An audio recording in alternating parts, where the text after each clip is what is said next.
Bonjour, bonjour. Comme vous le savez, depuis plusieurs années, j'essaie de vous offrir un autre point de vue sur l'Amérique latine. Pourquoi? Parce que je juge que c'est important que vous ayez une voix discordante, que vous puissiez comparer cette voix discordante avec ce que disent les autres médias, afin que vous puissiez vous forger votre propre opinion. Si cette voix discordante, si cet autre son de cloche vient à mourir, eh bien, cela favorise le terrain aux fake news ou à la propagande. Aujourd'hui, exceptionnellement, je vais sortir de l'Amérique latine parce que je pense que sur un autre terrain de la géopolitique mondiale, cette voix discordante, cet autre point de vue, cet autre son de cloche n'est pas assez diffusé. Je parle évidemment de l'Ukraine et de ce qui se passe notamment dans le Donbass. Donc exceptionnellement, nous allons faire une interview avec une personne qui va nous expliquer ce qui se passe dans ce pays, dans cette aire géographique. Évidemment, je parle là à titre personnel, cela n'engage absolument pas le site lesderives.info. Nous sommes aujourd'hui avec Olesia Orlenko. Olesia est une historienne russe. Elle travaille depuis 2014 sur le Donbass où elle a été et elle revient d'ailleurs du Donbass. Elle va nous expliquer sur quoi elle travaille, ce qu'elle a vu, son point de vue sur la propagande occidentale. C'est évidemment un autre son de cloche. Olesia, merci d'être avec nous. Merci beaucoup. Bonjour à tous et à toutes. Olesia, ma première question est extrêmement brutale, mais c'est important pour que les gens puissent comprendre de quel point de vue tu parles. Tu es donc citoyenne russe.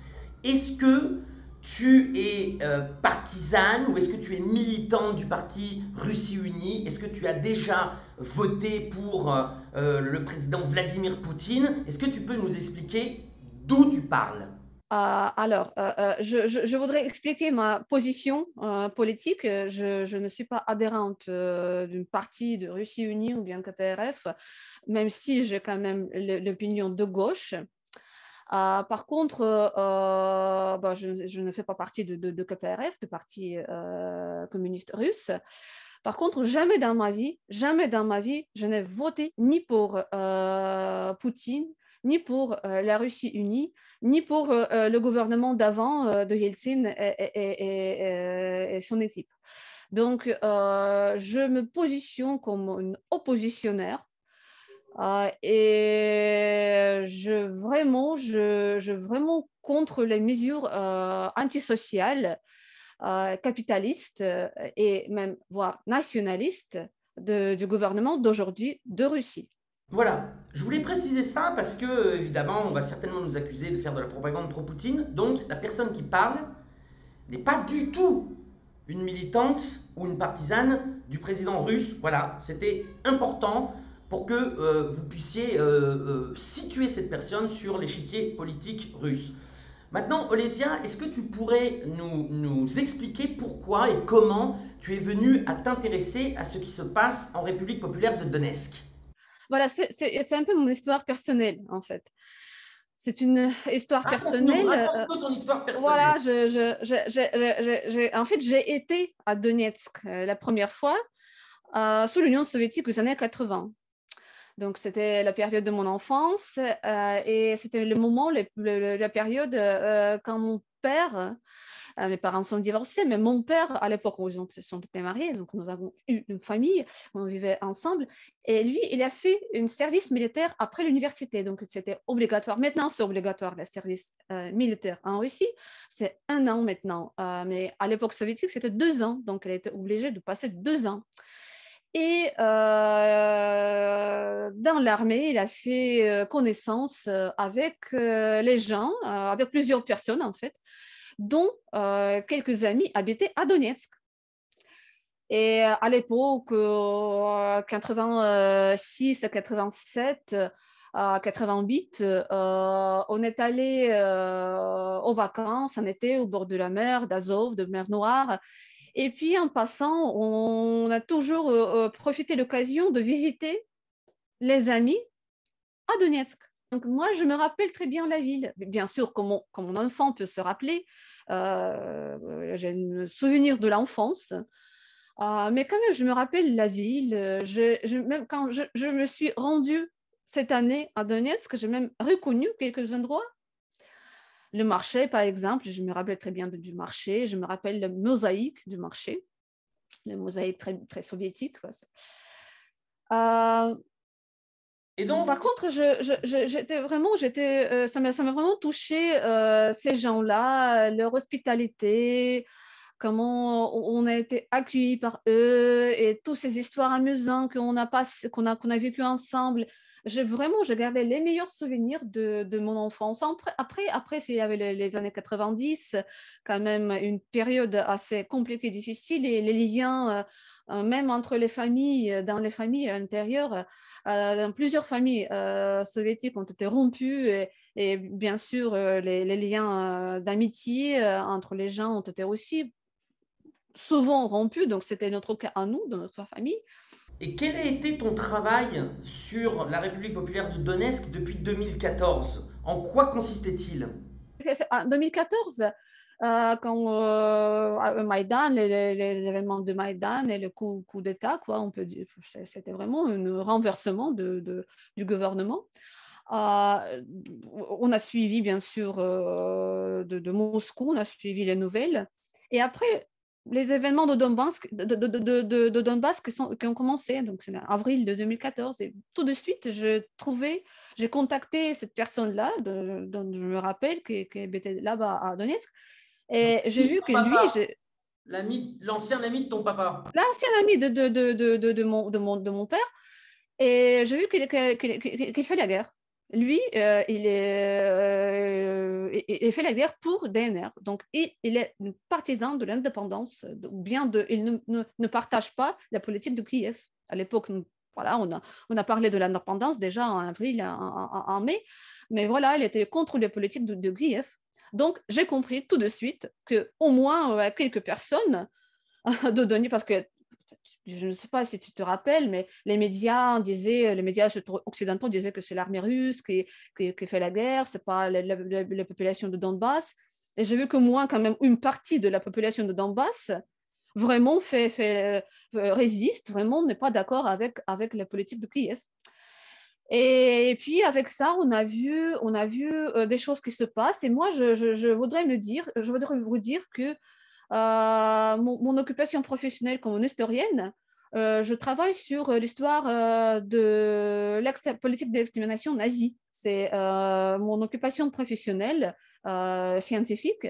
Et moi, j'ai vu, moi et mes collègues historiens aussi, on a vu quand même on a eu l'impression de certains déjà-vus, parce qu'on voit que certaines pratiques sont en train de se développer, de se produire en Ukraine. Et notre but, c'était peut-être involontaire, en partie, mais voilà. On a commencé à fixer et enregistrer pour nous, d'abord, déjà pour nous, les événements, les faits les crimes, voilà, les crimes, les circonstances, l'information sur les crimes commis par l'armée ukrainienne là-bas dans les territoires où des actions militaires. Parce que oui, il y avait des combats dans les villes, pas à Donetsk même, mais dans les villes à côté, après, juste à la frontière de Donetsk aussi, aux côtés aux alentours, aux banlieues de la ville.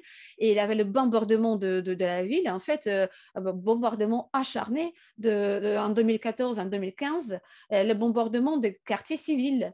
Ce ne sont pas les bases militaires qui ont été bombardées, ce sont les quartiers civils. Et maintenant, si j'entends certains disent que, voilà, Mariupol, par exemple, prendre un exemple de Mariupol, que la ville est détruite, bon, de toute manière, il y a beaucoup, vraiment, les destructions de la ville sont vraiment considérables. Par contre, à Donetsk, on imagine que toutes les destructions ont été faites pendant 8 ans. Pendant 8 ans, mais maintenant, ça continue maintenant. Moi, je l'ai vu, moi, je l'ai témoigné. Les gens vivent dans leur maison vraiment dans l'insécurité. Et les gens savent maintenant, ben, ça c'est, mais c'est une autre, ben, on va en parler bien sûr pendant notre conversation, mais justement c'est quelque chose qui a commencé en 2014. Alors, quel était le but de ce travail de documentation que tu as fait avec tes collègues historiens? Il me semble que vous avez essayé de faire savoir ce qui se passait dans le Donbass dès 2014-2015, notamment aux organismes internationaux, à la CPI, à l'OSCE, à l'ONU. Est-ce que tu peux nous expliquer votre démarche? Voilà, donc le but principal, en fait, le seul but de notre travail, pour moi, de toute manière, c'était de préparer les appels aux institutions de la justice internationale. Parce que moi, j'étais convaincue que seulement la justice internationale peut vraiment, réellement résoudre le conflit, au moins contribuer dans la résolution de conflit. Et mon conviction, jusqu'à maintenant, en fait, jusqu'à février de cette année-là, c'était que même malgré tout, il faut continuer, il faut faire les appels, il faut s'adresser, il faut essayer de briser le mur de la silence qui a été installé, que se construit autour de ce conflit-là. Donc, s'adresser, décrire les faits concrets, de faire les appels selon toutes les règles de chaque institution, de OSCE, de NU, de Cour internationale pénale. Mais justement, la réponse a été zéro, nul en fait. Les résultats ont été absolument nuls. On a eu des réponses de temps en temps, parce que nous, pendant toutes ces années, 8 années, on a quand même, notre équipe est agrandie un petit peu. Donc maintenant, on a les collègues à Donetsk qui faisaient un travail principal pour documenter des choses, pour documenter des tirs, les traces, vraiment faire de l'expertise, de faire des photos. Et nous, on a préparé plus que 5000 appels aux institutions de la justice internationale. Et donc, de temps en temps, on a reçu des réponses qui disent que voilà, oui, votre appel correspond à toutes les règles, mais nous, on ne peut pas l'accepter parce que vous devez d'abord passer par la justice nationale. Donc de Kiev. De Kiev, exactement. Donc, il faut d'abord passer, il faut que le Kiev fasse l'enquête, puis s'il n'y a pas de résultat ou bien les résultats, vous n'êtes pas content du résultat, vous pouvez vous adresser à la justice internationale. Alors, avant d'aller plus loin, il faut reprendre un petit peu la chronologie la plus récente des événements. Donc, on se rappelle que le président ukrainien Zelensky avait déclaré son intention d'avoir la bombe atomique, notamment et aussi d'installer des missiles sur son territoire. Évidemment, ça c'est un acte extrêmement hostile contre la Russie qui menace les frontières et l'intégrité de la Fédération de Russie. Dès le début de février 2022, il y a eu une recrudescence des bombardements du régime de Kiev contre les républiques populaires de Donetsk et de Lugansk, avec évidemment ces cohortes de morts. Donc les autorités de ces républiques populaires ont déplacé des populations de la ligne de front vers l'intérieur de ces républiques, et puis pour une bonne partie aussi, a passé la frontière et est allé se réfugier en Russie. Donc il y avait aussi une menace d'épuration ethnique finalement des républiques populaires de Donetsk et de Lugansk, de la population russophone. Le 21 février 2022, à la demande des députés d'opposition à la Douma du Parti communiste de la Fédération de Russie, le président Vladimir Poutine reconnaît l'indépendance des républiques populaires de Donetsk et de Lugansk, et le 24, effectivement, l'armée russe passe en Ukraine, et donc c'est ce que les médias occidentaux appellent le début de la guerre. Mais comme on peut le voir, il y a toute une chronologie, et cette chronologie, ce n'est pas une opinion, ce sont des faits. Donc ça, c'est très important pour essayer de comprendre ce qui est en train de se jouer aujourd'hui. Olesya lorsque le président russe Vladimir Poutine reconnaît l'indépendance des républiques populaires de Donetsk et de Lugansk, tu es à Donetsk. Comment a réagi la population? Ben, en fait, il y avait le feu d'artifice. Et les gens, parce que là, c'était quand même l'état il avait le couvre-feu. Donc, à partir de 11 heures du soir à 23 heures, c'est interdit de se trouver dans la rue. Parce que, comme tu viens d'expliquer, c'est parce qu'il y avait des bombardements et une mobilisation parce que les gens attendaient l'attaque. Et les gens se préparaient pendant le mois de février, les gens se préparaient à l'attaque. À l'attaque du régime de Kiev contre Donetsk. Exactement, le DNR. Le DNR, ils ont attendu à l'attaque de la part de. Et il faut vraiment se rappeler de surarmement de l'Ukraine. Le vente d'armes occidentales par les Occidentaux en Ukraine, elle a vraiment augmenté. Elle a augmenté, les chiffres sont vraiment énormes. Et surtout, c'est augmenté à la frontière. Le surarmement était vraiment le plus. On le sentit très bien à la frontière, à la ligne de front entre DNR et le territoire qui était contrôlé par l'Ukraine. Donc, quand on a entendu l'annonce de Poutine qui a décidé de reconnaître les LDNR, les gens sont sortis. République populaire de Donetsk. Voilà. Les républiques populaires de Donetsk et de Lugansk, ouais, ça. Donc, les gens sont sortis dans la rue malgré le couvre-feu et personne ne les interdit. Mais on a vu vraiment les feux d'artifice. Les gens, c'était les feux d'artifice faits par les gens. Voilà, et c'était pas une grande feu d'artifice payée par le gouvernement, mais justement, on a vu les gens crier, on a vu les gens chanter, c'était vraiment une joie dans la ville, c'était vraiment une joie. On vivait à l'hôtel, c'était pas très au centre, mais on a entendu les gens qui chantaient dans la place centrale. Donc, et je vous explique, là, il faut vraiment se rendre compte, que les gens de Donetsk, parce que nous, c'est très bien quand on parle de tout ça, on parle de ces événements, on peut faire l'analyse, mais moi, j'habite Moscou. Toi, tu es maintenant en Amérique latine, en Amérique du Sud. Il y a l'autre qui nous écoute, qui peut être à Paris ou ailleurs. Donc, personne entre nous n'est pas dans le blocus. Donc, on est un peu quasiment libre de se déplacer, au moins entre les villes, quoi. On n'entend pas, on ne sait pas qu'est-ce que c'est les bombardements, heureusement. Ces gens-là, pendant 8 ans, ils ont vécu dans le stress et dans le menace. Et il y avait les morts chaque jour, en fait. Chaque jour, il y avait quelqu'un qui est mort, quoi, à cause de ça, à cause de bombardements. Et rien ne changeait.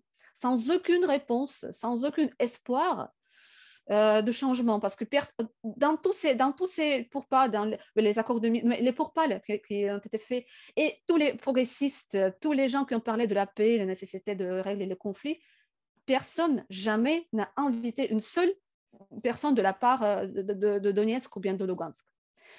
Et je ne dis pas que personne de l'Occident, ni de partis de gauche, ni d'autres n'est venu à Donetsk, à Lugansk pour parler et pour entendre, écouter ces gens-là, qu'est-ce qu'ils veulent, quelles sont leurs intentions, quels sont leurs espoirs.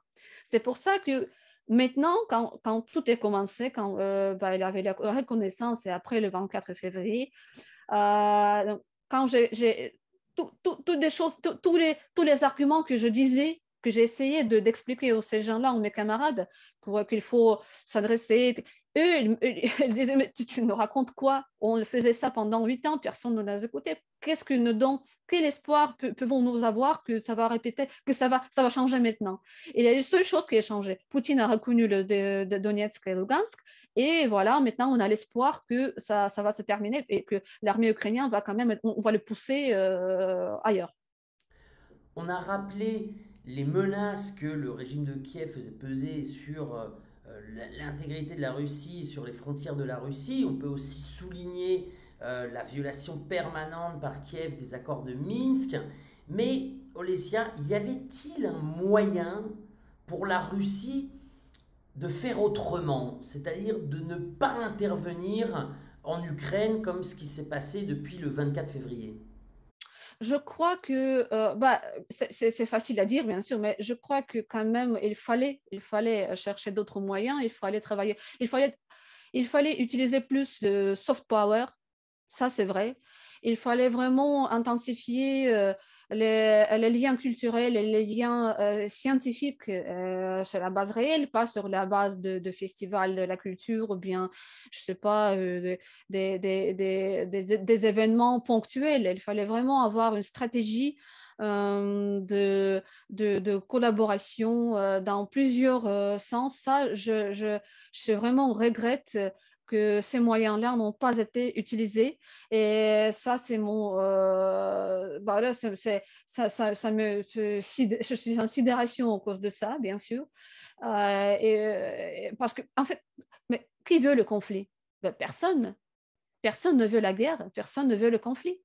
Moi, j'ai vu qu'est-ce que c'est. Moi, la première fois, j'ai vu, je ne suis pas une journaliste de la guerre, mais j'ai vu qu'est-ce que se passe. Et je vous assure que ce n'est pas une expérience très agréable, quoi. Je ne veux pas le répéter. Bien sûr, je me sens obligée de répéter et de revenir là-bas parce que parce qu'il faut quand même, il y a des choses à faire, il y a des choses à transmettre, il y a des choses à documenter. Mais je vous assure que c'est pas agréable et c'est quand même, j'ai eu peur d'entendre les bombardements, les grades, c'est pas agréable du tout. Je n'aime pas de me cacher dans les caves, je l'ai fait. Je n'aime pas de penser si une grenade va tomber à côté de moi et va me tuer avec ces morceaux. Là, je vous assure que c'est pas vraiment une expérience agréable. Et donc, je crois que personne ne veut la guerre. Par contre, avec la position de l'Occident, avec la position surtout de la justice internationale qui a saboté complètement toutes les possibilités de régler le conflit par d'autres moyens, là, ça a été vraiment compliqué. La tâche de Russie a été vraiment compliquée.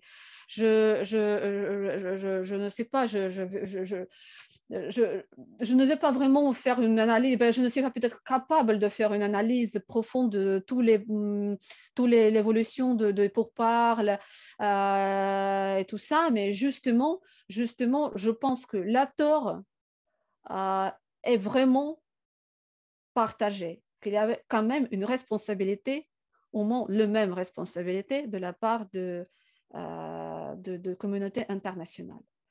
C'est ça que je voudrais dire, sans justifier quoi que ce soit. Dernier voyage à Donetsk, et comment est le quotidien des gens au milieu de la guerre? Le quotidien au milieu de la guerre, c'est ce qui m'a frappé. Il y a plusieurs choses. Il y a quelque chose qui m'a frappé vraiment. Une de ces choses-là, c'est la vie quotidienne. Donc, imaginez-vous déjà, on parlera de l'enfant, des enfants, quoi. Des enfants continuent à faire l'école. On a passé quelques fois à Gorlovka, par Gorlovka. Gorlovka, c'est une ville que plusieurs d'entre vous, bien sûr, le nom, on a entendu le nom. Les bombardements, c'est presque la ligne de front. Gorlovka, Zaitsevo, là, c'est vraiment c'est pénible. Et par exemple, là, quand on se déplace en voiture, c'est presque pas possible de se déplacer dans une voiture normale. Il faut prendre un Jeep ou bien quelque chose de plus solide. Parce que les rues de Gorlovka, dans plusieurs endroits, ils sont comme ça, ils sont vraiment ils sont détruits. Et bien sûr, les gens de la ville essaient de les réparer, mais comme les bombardements sont chaque jour, c'est physiquement pas possible de réparer tout.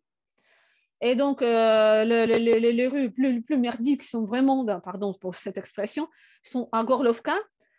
Mais vraiment, ça s'explique par, c'est pas la négligence de pouvoir local.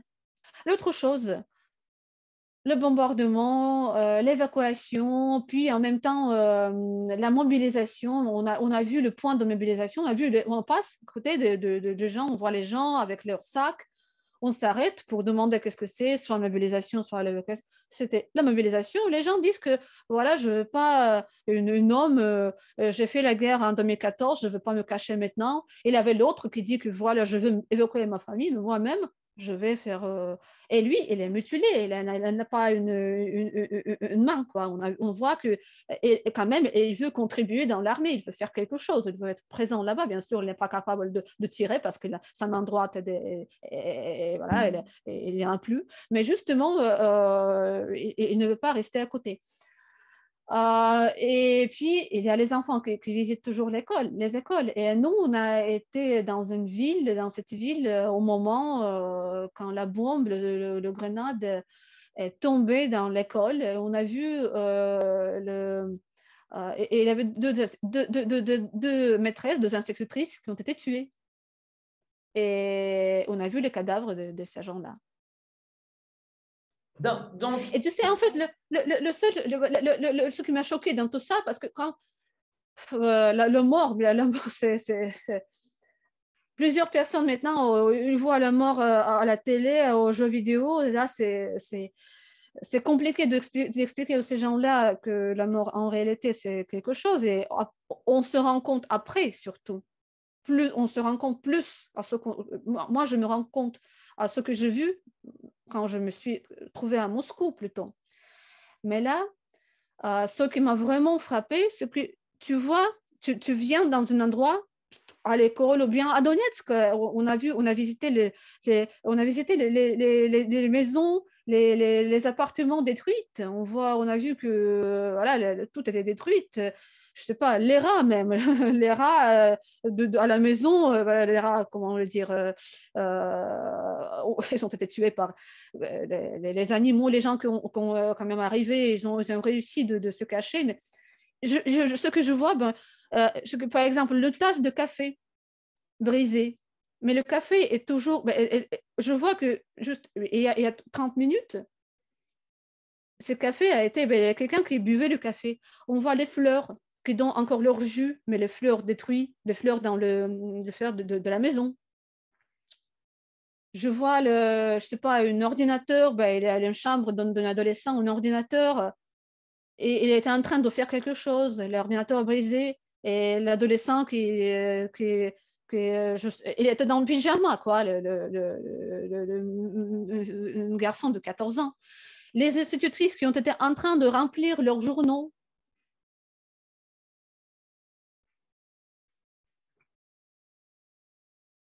Voilà, ça. Et face à ça, donc ça évidemment, c'est les témoignages que tu as vus sur place. Qu'est-ce que tu penses de la couverture des médias internationaux? Parce que je sais que tu lis le français, je sais que tu lis l'anglais, et les médias internationaux, ils disent pas du tout la même chose que ce que tu es en train de nous raconter. Qu'est-ce que tu penses de la couverture médiatique des médias occidentaux? Malheureusement, j'ai témoigné et je l'ai découvert il y a quelques jours. En fait, je l'ai découvert il y a quelques jours. J'ai témoigné quand un journaliste français qui a été dans le même endroit que moi, que nous, qui a vu les mêmes personnes que nous, on a vues, et qui a écrit finalement un reportage de le même endroit, et il a sélectionné les témoignages qui le plaît, et il a jeté dehors, et pas mentionné les témoignages qui ne le plaît pas. Oui, voilà, c'est aussi pour ça que je voulais que Olésia nous donne aussi son autre point de vue. Parce que finalement, le journaliste en question, et la plupart des journalistes, montrent un certain son de cloche. Voilà, avec Olésia, nous en avons un autre. Et quant à la couverture en général, qu'est-ce que tu peux nous dire? Quel est ton point de vue là-dessus? Déjà, je sais de la part des journalistes, parce qu'il y avait des journalistes, notamment français à Donetsk à l'époque, et nous, quand on a voyagé dans la ligne de front, on a été de temps en temps dans un groupe avec certains journalistes. Et donc, je sais qu'il y a des journalistes qui m'ont donné le preuve même que certains mass-médias assez connus en France, par exemple Figaro, qui ont publié les articles sur ce qui se passe à Donbass, les articles de ces journalistes-là, qui ont été avec que j'ai rencontré à Donetsk. Et après, au bout de quelques jours, gardé le texte, et après, ils ont enlevé de leur site. Ils m'ont montré les preuves. Ils m'ont montré le screenshot, le screen de la photo de l'écran de l'article qui existait et qui n'existe plus. Voilà, là, j'ai vu. Puis, je voudrais aussi vous donner un exemple que je peux expliquer et même raconter, quoi. Un exemple d'un article de Libération, il me semble, de 15 mars,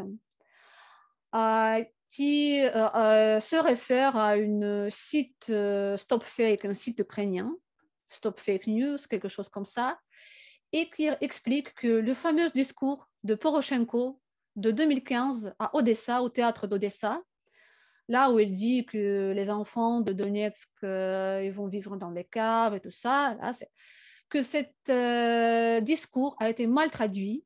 Alors, je t'arrête encore parce qu'il y a certainement des gens qui ne l'ont pas en tête, le discours de Poroshenko à Odessa.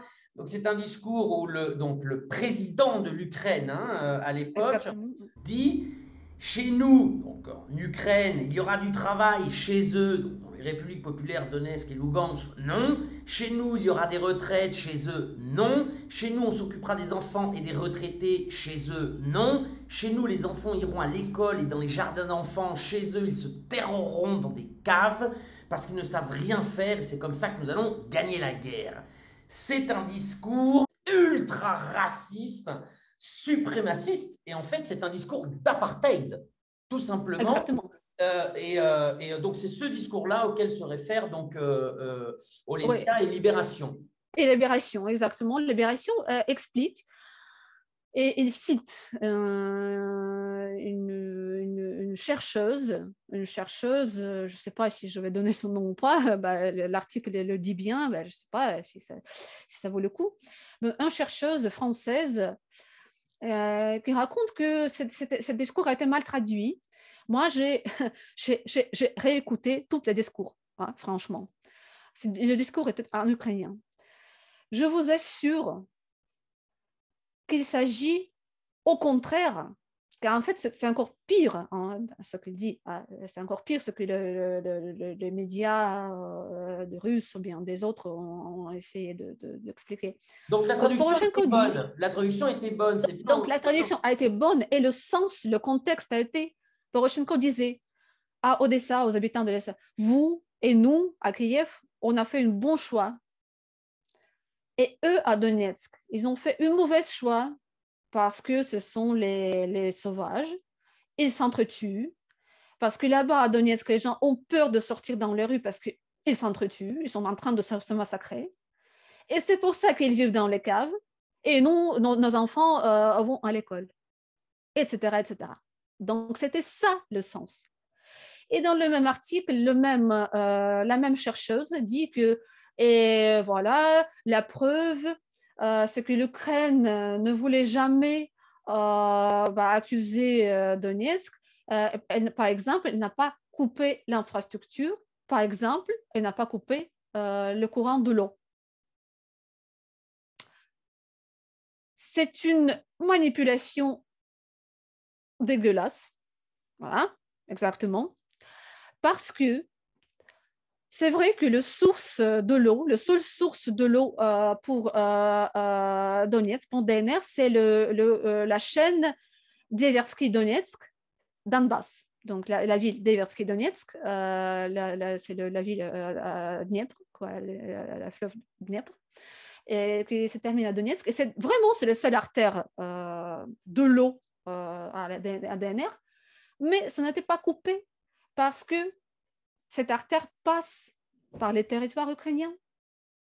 Et si on coupe l'eau pour Donetsk, on coupe l'eau aussi pour les territoires de l'oblast de Donetsk contrôlés par l'Ukraine et pour Mariupol. En 2020 même, le gouvernement ukrainien a commencé à faire les projets et même a commencé la construction de nouvelles artères qui passent par les territoires contrôlés pour après couper l'eau à Donetsk. Ils n'ont pas réussi de le faire parce que leur argent a été dépensé pour d'autres choses, l'armement par exemple. Donc l'eau quand même a continué à circuler Voilà. Mais les pensions, l'Ukraine a arrêté de payer les pensions. Elle a arrêté les échanges économiques. Elle a arrêté la vente de médicaments. Est-ce que ce n'est pas le blocus? Oui, c'est complètement un Est-ce blocus que c'est qui un est... signe de bonne volonté de l'Ukraine de l'intégrer dans ces territoires dans l'État? Je doute, je doute. Et donc ça, c'est la manipulation de mass média et la manipulation où la communauté scientifique participe. Et ça reste la conscience de ces gens-là qui le font. Ouais, Dernière question, qu'est-ce que tu penses de la russophobie qui s'est emparée de l'Europe ces derniers temps? ça, j'étais choquée. J'étais choquée parce que à quel point c'est facile et à quel point c'est vite. Vraiment, c'est très vite, ça se passe très vite. Au niveau de rejeter même, on peut être d'accord ou pas avec le gouvernement. On peut même être partisan ou pas des sanctions. Moi, je pense que la politique de sanctions, il n'a jamais des effets positifs. Au contraire. Et toutes les sanctions qui sont censées être contre le pouvoir, elles sont toujours contre le peuple et pour le pouvoir. Voilà. Par contre, ce que les gens sont contre la culture, contre les restaurants russes. Je me rappelle une page sur Instagram d'un restaurant à Lille, restaurant russe qui existait depuis plusieurs années, qui ont reçu la lettre anonyme en disant que voilà, nous on est les démocrates et vous les Russes, partez chez Poutine. Qu'en Allemagne on interdit le ballet russe, la lac de Cygne, donc c'est Tchaïkovski qui est aussi coupable peut-être. Hein. Ça c'est vraiment, à mon avis, là, je ne peux pas vraiment l'expliquer. Je ne peux pas expliquer. Les bibliothèques, on arrête les collaborations. Les théâtres, on arrête la collaboration. On se tape sur les gens qui sont nés en France, dans les familles russophones, mais nés en France, ils sont français. Ils sont plus français que les Russes. Ils n'ont jamais vu la Russie, quoi. Ils sont toujours vécus en France. Ouais, ou ailleurs, c'est pas seulement la France. Je parle de la France parce que je connais, bah voilà, mais ailleurs aussi. Hein, ça, je ne peux pas vraiment, je ne donne aucun commentaire au-dessus de ça, parce que heureusement, quand même, j'ai des amis qui ne partagent pas les mêmes, qui ne partagent pas, j'espère, pas tous de toute manière, les mêmes idées. Mais ça, je ne sais pas comment l'expliquer. Par quoi? Je ne veux pas dire des choses, parce que chez nous, en Russie, là, je vous assure que ce fait-là, il joue tellement, ajoute bien sûr, ce n'est pas la seule raison, mais il joue tellement contre l'Europe. Et les humeurs, me pose des questions souvent sur l'état d'esprit, l'état d'opinion en Russie. L'état d'opinion, maintenant, elle est de plus en plus anti-occidentale, anti-européenne. D'abord, je disais avant que chaque échec de la justice internationale, chaque échec de la justice, en gros, de la démocratie, de la gauche, c'est donc l'épreuve et le contre-argument à tous les progressistes chez nous, et ça donne le contre-argument pour la démocratie, pour la liberté de la parole, parce que maintenant, tout le monde en Russie dit que la liberté de la parole, ça n'existe pas, parce que vous voyez, ça n'existe nulle part, donc ça ne peut pas exister. Donc, qu'est-ce que vous nous dites, hein? Racontez quoi? Que les gens peuvent être tolérants, ben, ils ne sont pas tolérants. Regardez ça. Ils sont tolérants, leur tolérance est sélective. Et je n'ai aucun contre-argument de ça. Merci beaucoup, Lésia, pour ton témoignage. Merci beaucoup. Merci beaucoup, au revoir. Voilà, moi je ne vais pas commenter, je vais vous laisser faire vos commentaires sous cette vidéo. Il faut bien évidemment ne pas hésiter à la partager pour qu'elle soit accessible au plus grand nombre et que vous puissiez vous forger, grâce à cet autre son de cloche, votre propre opinion.